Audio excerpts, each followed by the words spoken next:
मैं सरताज आलम खबर 7 से। हम लोग उत्तराखंड के हल्द्वानी में आज खड़े हैं हम लोग, लेकिन बेंगलुरु से एक यात्रा चली है, भगत सिंह जन अधिकार यात्रा चली है। देश में तमाम मुद्दे हैं, महंगाई है, बेरोजगारी है, सांप्रदायिकता है जो कि बढ़ रही है। इस सब को लेकर लोगों के बीच जा रहे हैं। 8,500 किलोमीटर की यात्रा है, 80 जिले हैं और तकरीबन 13 राज्य हैं। तो आज ये यात्रा हल्द्वानी पहुंची है और अभी हल्द्वानी सुशीला तिवारी अस्पताल से होते हुए पैदल बुद्ध पार्क पहुंची है। तो चलिए बुद्ध पार्क में चलते हैं अंदर और जानते हैं आज इस यात्रा में क्या क्या हो रहा है। तो देखिए जनगीत यहाँ पर गाए जा रहे हैं। तो ये मैं सीधी तस्वीरें आपको दिखाऊंगा। तो इसमें देखिए नौजवान भारत सभा, दिशा छात्र संगठन, बिगुल मजदूर दस्ता,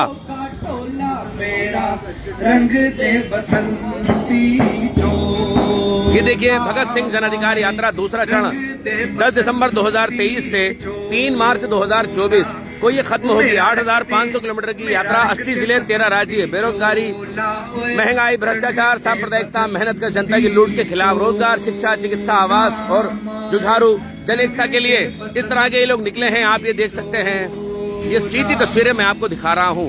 शिक्षा है सबका अधिकार, बंद करो इसका व्यापार, इस तरह के स्लोगन से भरा पड़ा है। उसके अलावा सिर्फ नौजवान ही नहीं, नई उम्र के बल्कि महिलाएं और लड़कियां भी इसके अंदर शामिल हैं। और ये सीधी तस्वीरें मैं आपको दिखा रहा हूँ। उसका जीना भी क्या जीना जिसका देश गुलाम है, उसका जीना भी क्या जीना जिसका देश गुलाम है। सीने में जो दिल था यारो, सीने में जो दिल था यारो, आज बना वो शोला मेरा, रंग दे बसंती चोला माए, रंग दे बसंती चोला। तो आप ये देख सकते हैं नौजवान गीत गाकर देश के लोगों को जगाने की कोशिश कर रहे हैं। और ये सीधी तस्वीरें आप लोग देख रहे हैं। रंग दे बसंती चोला, ओ मेरा रंग दे बसंती। जाति धर्म के झगड़ों में हम बर्बाद तुम बर्बाद, माला माल हुए हैं केवल नेता मालिक और नौकरशाह। तो ये देखिए इस तरह के स्लोगन से रंग दे बसंती चोला।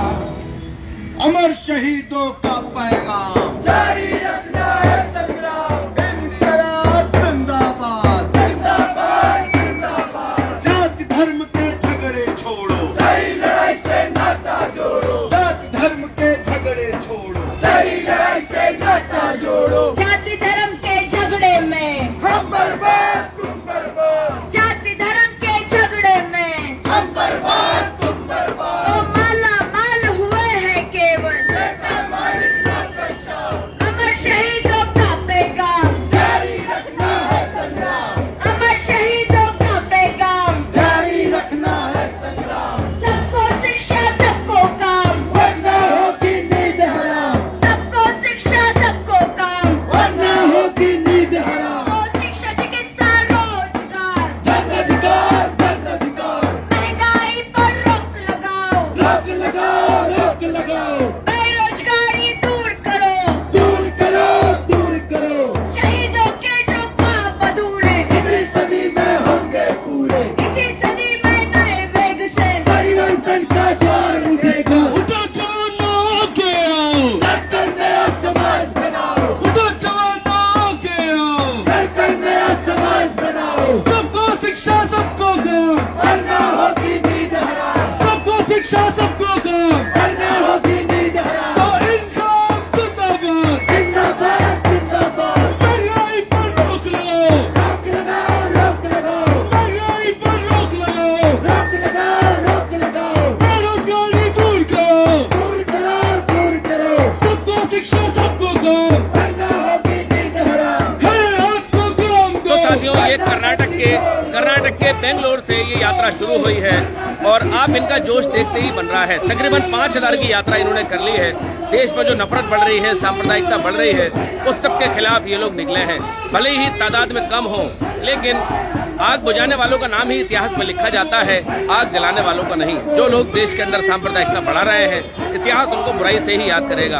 और जो लोग सभी मजहबों को एक करने की बात करते हैं, इतिहास उनको अच्छाई से ही याद करेगा। सैकड़ों हजारों साल का इतिहास हमारे भारत का भी हम लोगों के पास है। अगर यकीन ना आए तो आज जाकर इतिहास की किताबें खोलना और देखना किसको किस चीज से याद किया जाता है, और ये भी देखना अपने अपने दौर में वो कितनी ताकत में थे। 10 साल 5 साल की सरकार नहीं, 50-50 साल तक हुकूमत करने वाले भारत के अंदर रहे हैं। लेकिन आप देखिएगा इतिहास में उनको कैसे याद किया जाता है।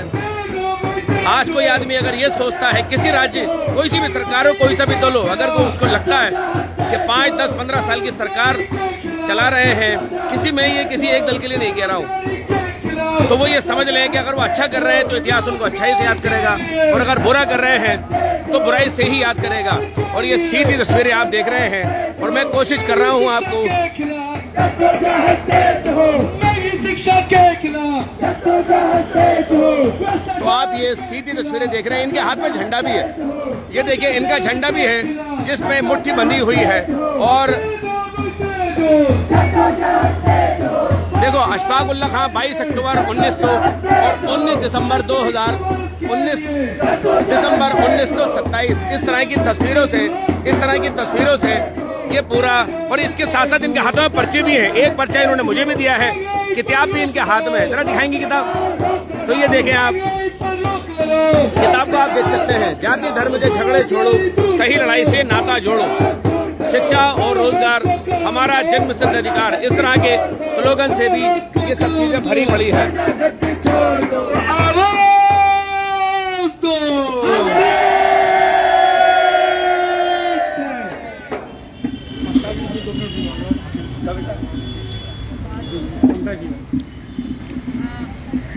वैसे तो हम लोग का प्रोग्राम खत्म हो चुका है, लेकिन एक साथी हैं जो बात रखना चाहते हैं, लेकिन उनसे मैं गुजारिश करूंगी कि बस सिर्फ 2 मिनट में अपनी बात रखें, क्योंकि हम लोग की बात खत्म हो गई, हम लोग को आगे भी निकलना है, क्योंकि सभा एक तरह से समाप्त हो चुका है। चलिए कुछ साथी मेरे साथ हैं, इन लोगों से बात करते हैं कि आखिर कहाँ से चले, क्या चाहते हैं, और बहुत सारे लोग मेरे साथ हैं।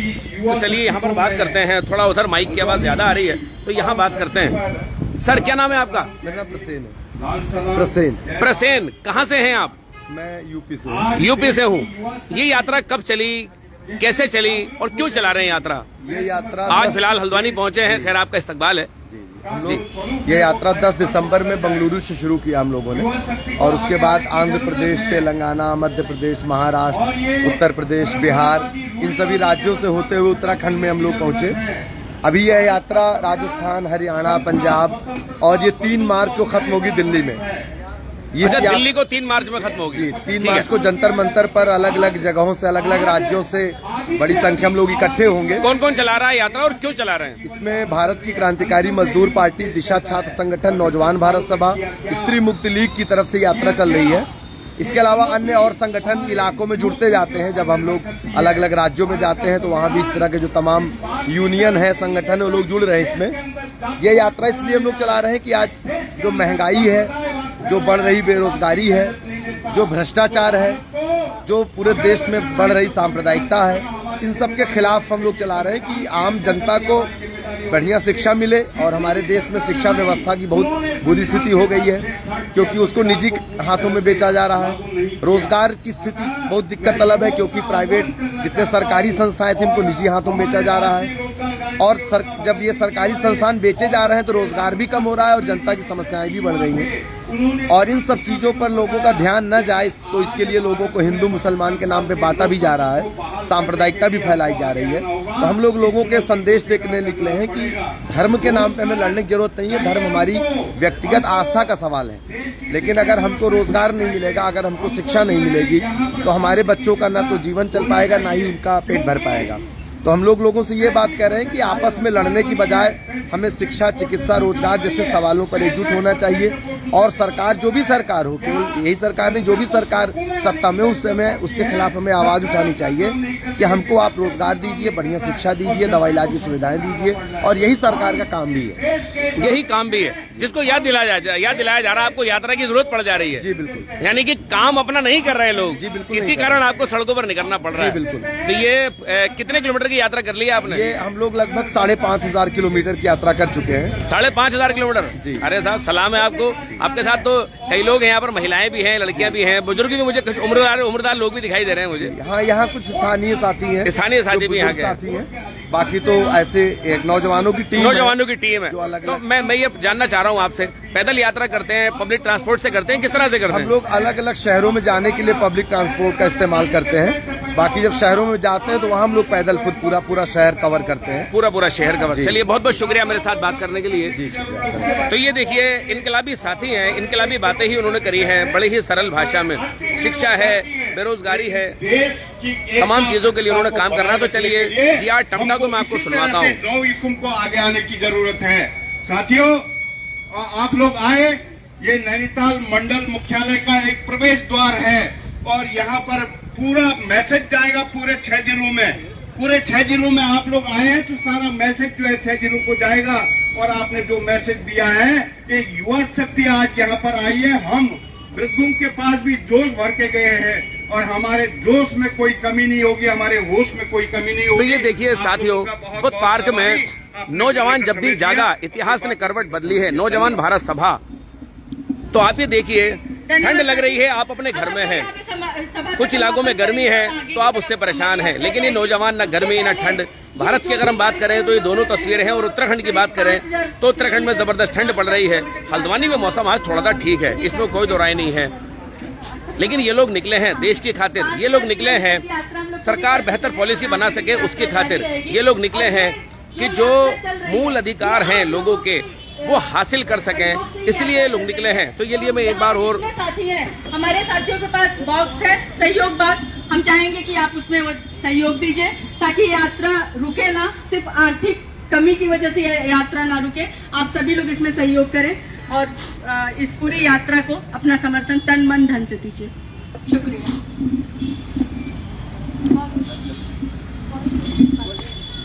कुछ और लोगों से यहाँ पर बात करते हैं और जानते हैं इस यात्रा के बारे में। क्या नाम है आपका? कविता। कविता, आज बड़ी दूर हैं आप, कहाँ के रहने वाली हैं? मैं यहीं देहरादून में रहती हूँ। देहरादून के रहते हैं, लेकिन यात्रा कहाँ से निकली, क्यों निकली और क्यों जरूरत पड़ रही है आज इस यात्रा की? ये यात्रा पिछले 10 दिसंबर को कर्नाटक के बेंगलुरु से शहर से शुरू हुआ। हाँ। वहाँ से आंध्र प्रदेश, तेलंगाना, मध्य प्रदेश, महाराष्ट्र, यूपी, बिहार होते हुए यहाँ पे आई है उत्तराखंड में। और आज हम समझते हैं कि आज जिस तरह से पूरे देश में महंगाई बढ़ रही है, बेरोजगारी बढ़ रही है, सांप्रदायिक फासीवाद लगातार ध्रुवीकरण होता जा रहा है हिंदू मुस्लिम के बीच में, तो हम समझते हैं कि इसके खिलाफ आम जनता को जागरूक किया जाना चाहिए, क्योंकि इसके अलावा कोई रास्ता नहीं है। और इन चीज़ों के खिलाफ लोगों को हम लोग एकजुट कर रहे हैं। भगत सिंह के विचारों को मानते हैं। भगत सिंह के नाम से आपने, भगत सिंह जन अधिकार यात्रा, भगत सिंह ने जो सपना देखा था, जिस आज़ादी की बात की थी, हम समझते हैं कि वो आज़ादी आज नहीं हासिल हुई है। और एक बार फिर से भगत सिंह के उन विचारों को लेकर हम लोगों के बीच में जाना पड़ेगा।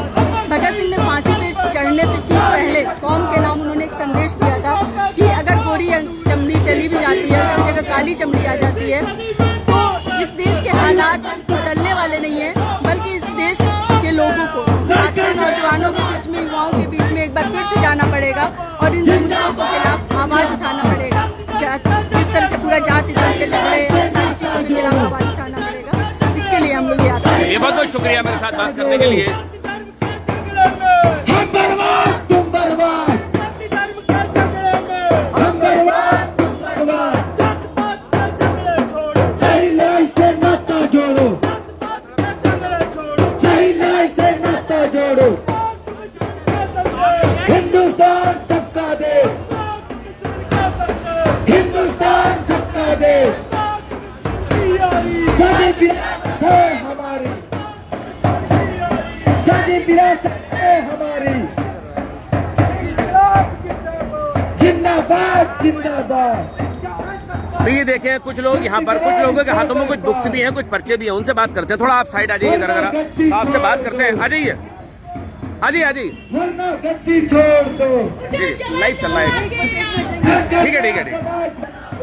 जवानों आगे आओ, नया समाज शहीदों के जो ख्वाब अधूरे, इसी सदी में इसी सदी में नए वेग से उठेगा। जाति धर्म के झगड़े छोड़ो, सही लड़ाई से नाता जोड़ो। जाति धर्म के झगड़ों में हम बर्बाद तुम बर्बाद, माला माल हुए हैं केवल, नेता मालिक नौकरशाह। महंगाई पर रोक लगाओ। तो चलिए मैं बात करता हूँ। कुछ इनके हाथों में किताबें हैं, कुछ पर्चे हैं। तो ये किताबें पर्चों में क्या लिखा है, इससे बात करते हैं। क्या नाम है आपका? गीतिका। आपके हाथ में कुछ किताबें हैं, कुछ पर्चे हैं, क्या लिखा है इनमें, क्यों बांट रहे हैं? ये भगत सिंह जन अधिकार यात्रा के बारे में हम लोगों ने विस्तार से लिखा है कि आज के समय में हमें जरूरत क्यों पड़ी भगत सिंह के विचारों को पहुंचाने की, क्योंकि पूरे उनके विचारों को बहुत दबाया गया। इतिहास की किताबों में भी 4 पंक्तियों में समेट दिया गया, क्योंकि शासक वर्ग को आज भी भगत सिंह के विचारों से खतरा है। वो नहीं चाहते कि उन्होंने जो सपना उस समय दिया था साकार हो, एक समाजवाद का सपना, बराबरी और न्याय का सपना, समतामूलक समाज का सपना। और उन्होंने ये बात कही थी कि काले अंग्रेज चले भी जाएं, गोरे अंग्रेज चले भी जाएं, पर और काले अंग्रेज आ जाते हैं तो मूल व्यवस्था में आपने इसमें लिखा है 2014 से मोदी सरकार ने धन पशुओं की खुलेआम सेवा करने और आम जनता को लूटने के सारे कीर्तिमान ध्वस्त कर दिए हैं। इस सच्चाई को समझना आज बेहद जरूरी है। इसको समझाएं जरा मुझे एक लाइन में। बिल्कुल, जैसे अभी हम लोग मानते हैं कि हर सरकार, कोई भी सरकार आएगी तो आम जनता को निचोड़ेगी, लूट महंगाई बढ़ाएगी, लेकिन जैसे ये सरकार पूरे निरंकुश तौर पे इसे लागू कर रही है। जैसे ऐसा नहीं है कि मतलब कोई दबा छिपा के, पूरी तरह जनता को लूटने की सारी नीतियां खुलेआम बनाई जा रही गई हैं। चारों श्रम कानून रद्द कर दिए गए हैं। महंगाई आपके सामने है कि इस समय 1000 के पार सिलेंडर का बिकना, ये तो चुनाव थे, उन्होंने थोड़ा सा घटा दिया। बिल्कुल। लेकिन उसके अलावा पेट्रोल डीजल की कीमतें और हर चीजों की दाम में जो मुनाफा, कच्चे तेल की कीमत घटी है लेकिन भारत में कीमत बढ़ी है, सभी लोग जानते हैं। जी और डीजल पेट्रोल पे हम लोग जानते हैं कि 35 रुपए उसकी लागत आनी चाहिए अगर सही दाम में मिले अभी। लेकिन चलो उस पे अतिरिक्त देश टैक्स भी चलाया जाना है, 35 रुपए में तो खैर बेचना कितने मुमकिन सारे नहीं है। टैक्सेस लिए जाएंगे, टोल के जरिए टैक्स वसूला जा रहा है, जीएसटी हर सामान उस चीजों पे लागू है, हर चीज पे हम लोग सबसे ज्यादा टैक्स दे रहे हैं। कुछ चीजें तो और पहले भी पेट्रोल- थी लेकिन अभी बढ़ गई हैं, ये दूसरा सच है। बिल्कुल नहीं, ये टैक्स इतनी ज्यादा बढ़ोतरी, इतनी ज्यादा परसेंटेज उसके बढ़ाना, ये पूरी महंगाई का बहुत बड़ा रीजन है कि आम जनता को पूरी तरह से निचोड़ दिया गया है, खत्म कर दिया गया है। ऐसे दौर में हम लोग बात कर रहे हैं कि सिर्फ आज के दौर में आवाज जनता नहीं उठा रही है। दिक्कत ये है कि एक चुप्पी, एक सन्नाटा है। उन चीजों के खिलाफ लोग बोलने की शुरुआत करेंगे, अपने जन अधिकारों को जाने और बोलें। इस मकसद से यात्रा निकाली गई। ठीक है, बीच में रोक रहा हूँ। इसमें पिछले 10 सालों में मोदी सरकार ने बड़े बड़े मालिकों, कंपनियों आदि पर टैक्सों को घटाया है। इन्हें जमीन, बिजली, पानी, ऋण तक में छूटें मिली है। ये आपने लिखा है अपने पर्चे में, ये देखिए पर्चा है, इसमें लिखा है। जी बताएं जरा इसके बारे में। सीधी सी बात है कि जो ऊपर की जो 10% आबादी है उसके लिए लगातार टैक्सों में छूट दी गई है। एनपीए के जरिए उनके कर्जों को माफ किया गया है और एक खुली लूट की पूरी इजाजत दी गई है। ये चीजें तो स्पष्ट है कि गरीबों से टैक्सेस ज्यादा वसूले जा रहे हैं और जो ऊपर की आबादी है उसको ज्यादातर लगातार खुली छूट दी जा रही है। चलिए, बहुत बहुत शुक्रिया मेरे साथ बात करने के लिए। तो देखिए, ये सवाल जो हम कर रहे थे, ये इन्हीं की किताब और इन्हीं के पर्चों में जो चीजें छपे हैं उनको हम समझने की यहाँ पर कोशिश कर रहे थे। बड़े जोर से आप लोग नारे लगा रहे थे, मैं यहाँ पर बात करूंगा। क्या नाम है आपका? निशु। आप उत्तराखंड से तो नहीं है मुझे लगता है। मैं इलाहाबाद से हूँ। इलाहाबाद से हूँ, मुझे लग ही रहा था। मैंने कहा उत्तराखंड से तो नहीं है, नया चेहरा था, क्योंकि अमूमन हम लोग वीडियोस वगैरह आप लोगों को देखते रहते हैं, लेकिन आपको पहली बार देखा। क्या नाम है आपका पूरा? निशु। पर्चे में तो बहुत सारी चीजें लिखी हैं, लेकिन फिर भी 2017 से पहले करों में होने वाली कुल सरकारी कर राजस्व का 32% धन्ना सेठों के लिए कॉर्पोरेट टैक्स में आता था। 2023 आते आते 24% से भी कम रह गया। बताएं जरा इसके बारे में, क्या है पूरा ये? मतलब वही है कि सरकार जिनके चंदों से चल रही है, आज उनके चंदों पे पूरा वोट ले करके चुनाव जीती है, फिर चुनाव जीतने के बाद वो उनके करों पे छूट देती जा रही है। आप देख रहे हैं कि जीएसटी या तमाम तरीके के कर लगा के जनता पे करों का बोझ बढ़ गया है। एक मिडिल क्लास भी अपनी इनकम का बहुत सारा हिस्सा जो है वो बीमा भरने में, टैक्स तमाम सारे भरने में खर्च कर रहा है, और वहीं जो बड़े बड़े उद्योगपति हैं उनके टैक्स में बड़े पैमाने पे छूट की जा रही है। उनको बहुत सस्ते दामों में जमीनें दी जा रही हैं, उनको बहुत सारी छूट दी जा रही है। तो उसी चीज़ का है ये जिक्र। और आप देख रहे हैं कि महंगाई जिस स्तर पे बढ़ी हुई है उसकी एक वजह यह भी है कि जनता पर अप्रत्यक्ष करों का बोझ लाद दिया गया है। डीजल पेट्रोल पे तो 60 रुपए तो सीधे तौर पे टैक्स जा रहा है। तो ये हम लोगों ने अपनी ये बात रखी है कि सरकार महंगाई पे लगाम लगाए, महंगाई को कंट्रोल करे। बेरोजगारी दर का नया रिकॉर्ड 10.1%। सीएम IE अक्टूबर 2023। जी जी बताएं जरा इसके बारे में। कि आंकड़े बता रहे, मैं तो इलाहाबाद से हूँ, तो वो तो एक छात्रों की तैयारी का हब है। हाँ। और वहाँ का हम लोगों ने आंकड़े इकट्ठा किए, जो अखबारी आंकड़े इकट्ठा किए, रिपोर्ट्स इकट्ठा की, तो एक साल के भीतर केवल इलाहाबाद में 300 छात्रों ने आत्महत्या की। और ये बहुत बड़ी बात है। पूरे देश के स्तर पे देखा जाए तो करीब 1,39,000 छात्रों ने आत्महत्या की। वजह यही बेरोजगारी।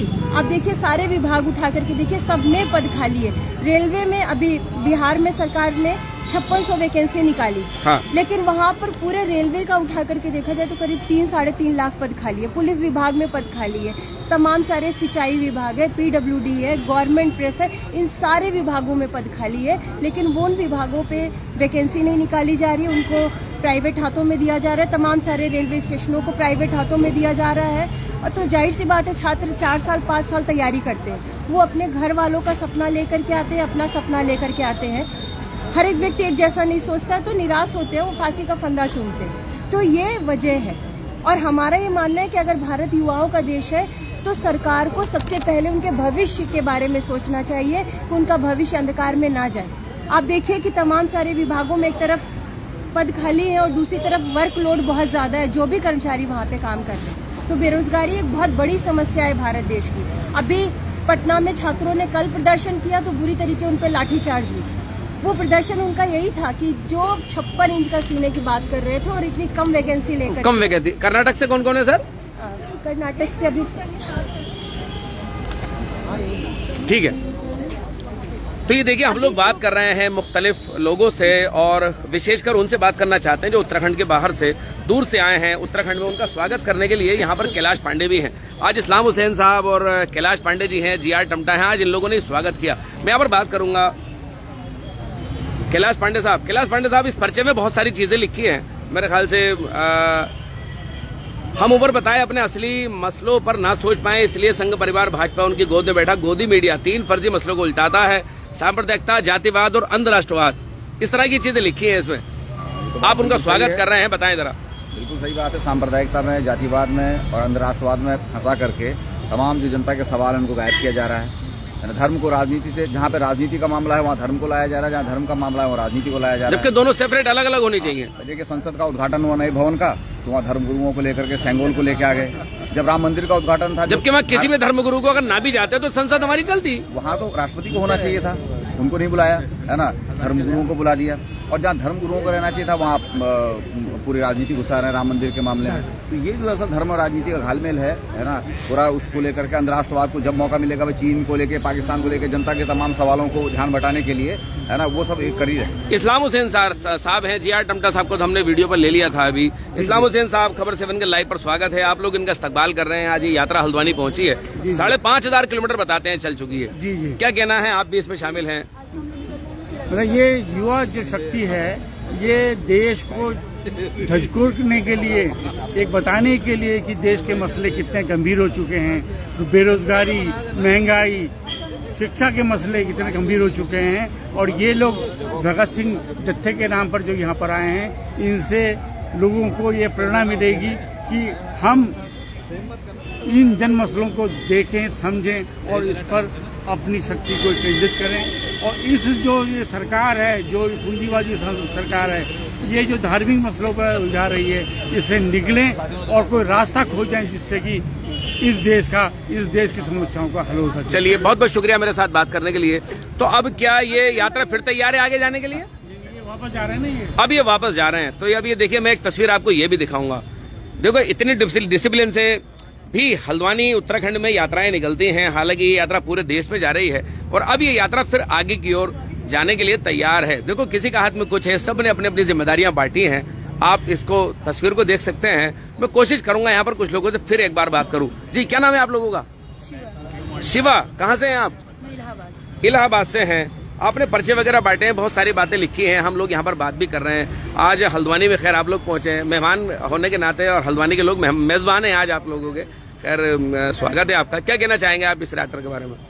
ये यात्रा आज के समय के हिसाब से बहुत ही जरूरी यात्रा है कि आज जब इतना लंबा दौर बीत चुका है आज़ादी का और विकास और तरक्की की तमाम बातें हैं, तब हमारे देश में देखा जाए तो भूख से बच्चे मर रहे हैं, नौजवानों के सामने भविष्य नहीं है, आत्महत्या करने के लिए मजबूर हैं। इतने बातें की गई महिला सुरक्षा के नाम पे, लेकिन जिस रफ्तार से महिलाओं के खिलाफ अपराध बढ़ते जा रहे हैं, तो यह समय आम इंसान के लिए बैठने का समय नहीं है, उठ खड़ा होने का और अपने जिंदा होने का सबूत देने का समय है।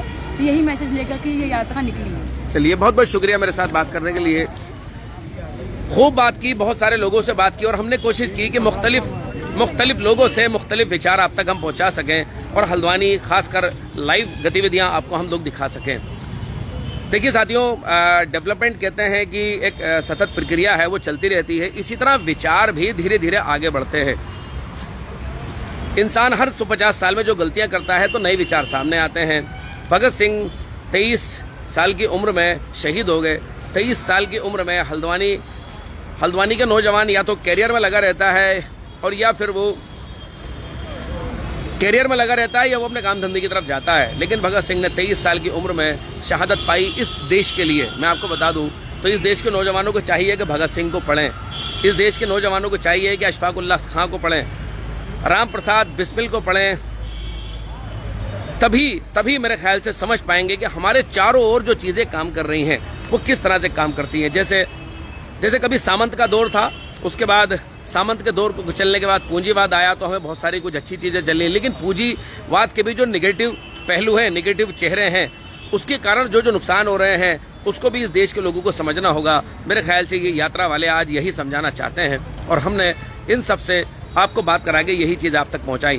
खैर साथियों, हमारे लिए तो हमारा काम है ये सब आप तक पहुंचाना। बुद्ध पार्क में आज तमाम मुख्तलिफ जगहों से लोग पहुंचे हैं। ये यात्रा तकरीबन 5,500 किलोमीटर चल चुकी, आगे इसको और अभी जाना है। 80 जिलों में 13 राज्यों से होकर गुजरेंगे। देखेंगे क्या होगा आगे। जब यात्रा अगर कभी हम लोगों को लाइव मिल पाई तो फिर आपको दिखाएंगे।